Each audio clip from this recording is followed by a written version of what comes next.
Have you bought one of the new Summer 2026 Ninjago sets recently? Well, I'm going to let you know if you've bought a brilliant masterpiece or a disgusting, disappointing piece of plastic they call the Lego set. I'm going to rank every single June 2026 Ninjago set from the absolute worst. No, not the episode, that's bad enough. But from worst to best. Now, let's put on our Sensei Woo hats and talk about some Ninjago. Oh my god, bro. Oh, hell no.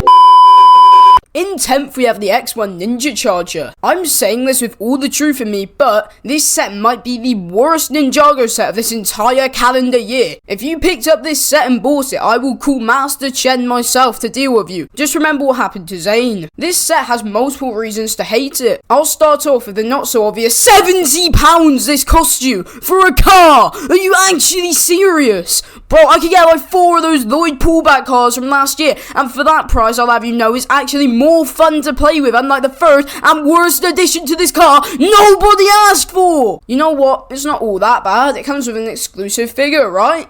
You'd be correct. But guess what? It's the worst one anyways, and you can so easily go and buy the new Dareth Legacy figure and put it there instead. It would look loads better. I actually have no idea what Lego was thinking here. Oh wait, I do. Money! This set is horrible, man. I think I'd rather go and look at Medusa than that absolute crap they call Legacy. You know what, Lego? Maybe I thought there was enough Legacy when you made this set the first time! I'm done ranting at this overpriced toy car, man. Let's just move on. At number 9, we have Zane's Ice Dragon Battle. Now, I'll try and contain my anger this time around. I don't heavily dislike this set that I'd drive it off a cliff. But that's only because dragons can fly. I guess a good way to improvise is to chop off its wings and let it fall to its death as it shatters on the floor. I know the 4+ sets are overpriced, but why are you charging £35 for 141 pieces, which includes an amputated dragon, which has a horrible colour scheme, 4 incomplete minifigures, and a knockoff Great Devourer thing? If you're just so happening to be turning 4 years old anytime soon, stay away from this cancer of a Lego set, because if I was buying this sort of Lego when I was younger, I wouldn't have liked Ninjago or Lego, period. If Lego actually want to charge you this much for a 4+ set, then Lego's going to become a modern day luxury to little kids. I mean, as if it wasn't already. Long story short, don't buy this. It's a waste of your probably not so hard earned money. In 8th, we've got Lloyd's Dragon Mech Battle Pack. These sets have kept on getting worse every year, to be honest. In 2024, you had the J one, which was an incredible judging. You got 4 minifigures and a good mech for £9. In 2025, you had a not so good Zane mech, but still had 2 good figures and an exclusive figure for the same price. But now you get this horrible looking mech compared to the others, no exclusive minifigures while containing an incomplete one. I don't hate this set, like, for real this time, because at the end of the day, it's £9 and not the worst option of the whole wave. I, to be honest, just forgot, but I also don't like the Kai mech either, and that's besides the point. I believe that Lego should just put the effort into these £9 sets, because they're what most 5-year-olds will buy, and once again with the 4+ set, if this set's bad, then kids won't buy it and people won't like Lego anymore.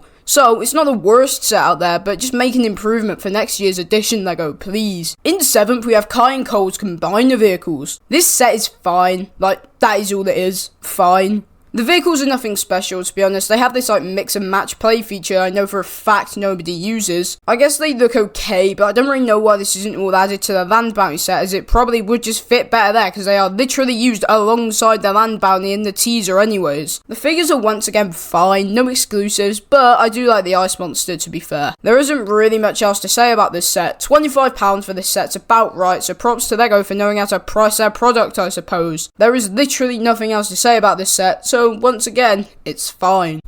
At number 6, we have Zilvar and Grimtack the Dragon Beast. I kinda like this set. I mean, it's only £18, so you can't really go wrong there. Grimtack looks cool, to be fair, but nothing too special. The main attraction for me here is the minifigures. Dragonform Kai's nice, but he did just come in a magazine as a cheaper option, so not really important. Nero in base form's quite nice and a figure good for collecting. But of course the main figure here is Zilvar, who is exclusive to this set, which is awesome because I get worried they usually lock important figures or exclusives behind a £90+ set. There really is not much to say about this set, but I don't mind it, and it's definitely best cheap set of this wave. Oi, you!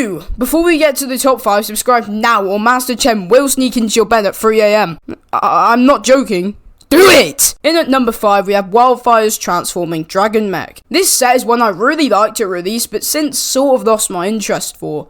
Lego's done this transforming thing last year for Lloyd, and I wasn't really too bothered by that gimmick, and I still aren't, to be honest. The set does visually look appealing, and I do like the Empress Beatrix mech, even though it is way too small in my opinion. The Mech Dragon's cool, once again not too fussed by the gimmick, but still quite good. 2 exclusive minifigures is nice to see, with a new Wildfire for that first time in like 3 years, and we also got a new Beatrix figure, which is a great thing to see. You get an acid monster and an ice monster, which are pretty good for army building, but can obviously be found cheaper. Along with getting Aaron and Sora. I don't know if it's just me or if they genuinely just aren't in a lot of the sets this whole year, let alone this wave. Anyways, a good set, let's move on to number 4. At 4, we have Battle of the Dragon's Blade. This is such a good display set, and I dared say probably one of the best Ninjago ever have made. It's actually beautiful. I'm kind of lost what to say about it. When I first saw this set, it gave me like mad Jurassic Park vibes, to be honest with you. I don't even know why, but it did. The dragon head is so detailed from all angles. The sword coming out of its mouth as well is so cool. In fact, can Lego for the like 20th anniversary make 4 big Lego models of the golden weapons, only for display, but it would be awesome. The smaller dragon on top's quite nice, nothing too special, but at least it's not looking like a Dimorphodon for God's sake. The only mech's fine, it's really basic with nothing other than the cool sword it's got.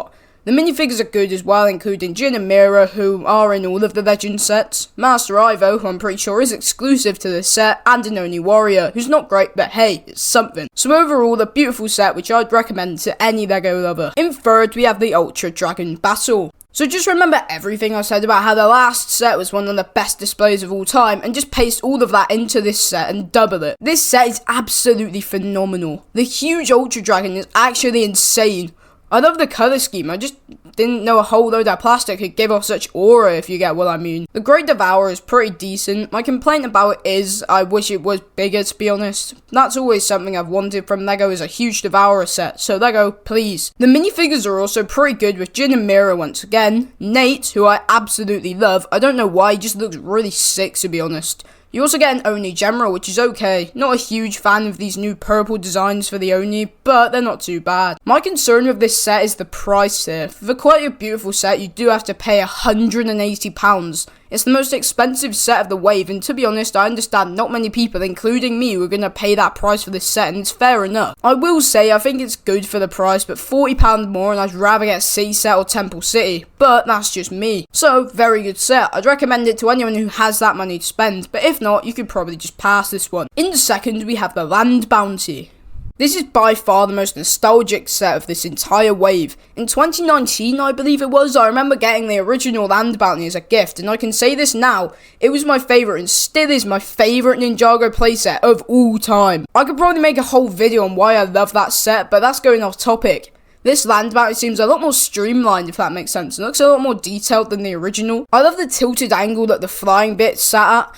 The playability here is not as good as the original, but I can confidently say it's the best of the whole wave, and I don't think it's even close. The minifigures are also great here with Dragonform Lloyd, who's a really nice figure, but not exclusive or anything. Then you have Zane, Nia, and Jay in their non-dragon forms. They're nothing special, but look great, and also great for collecting. You also get an acid monster, which is fine for army building, but you do get one exclusive figure here in the fire monster, which yes, is just a recolor of the ice monster, but you know what, at least it's something. The nostalgia of the OG Land Bounty will always be what makes this set far better to me. Last thing actually, it's not a problem with this set, but the combiner vehicles earlier. The separating feature on this set is a jet, and then just a less colourful versions of those exact designs. I just find this lazy and it makes me dislike the set more for some reason, to be honest. But anyways, if you've not guessed already, let's get on to my favourite set of the wave. And in 1st place, we have the Twin Titan Mechs. I'm lost for words, like completely no idea where to start. These may be some of the best Ninjago mechs ever.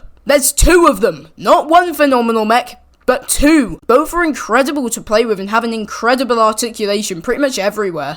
Don't make it weird. The colour scheme is beautiful on both of these, with the white mixed with the red or blue depending on the mech. It's first off a great playset, which is already good enough, but it's also a fantastic display set too. The minifigures are decent as well, with Jin and Mira, whose faces can turn into Kai and Nia. The price for these mechs, I'd argue, are quite reasonable actually, £130, so I'm guessing 1,707 pieces. Yes, I think if you only see 2 mechs here and are not too intrigued by this, of course don't buy it. But if you're like me and you see the excellence of this set, then go on and buy it. I don't really have much else to actually say about this set. I just love it, to be honest. There you are. That's all of my summer 2026 Ninjago sets ranked from worst to best. Now, I want to discuss another topic briefly. Yesterday, as of recording this, was the Ninjago panel at Comic-Con. There was so much revealed, and I'm going to be dedicating my next video all about the panel. And I'm going to be dedicating all of my next video about the panel along with my thoughts, because, there's a lot of them. Like, this thing was crazy, and I can't wait to make that video. Anyways, that's out of the way. I just wanted to let you all be aware. Don't forget to go subscribe to the rest of the Ninjago community on YouTube. Thank you so much. See you later.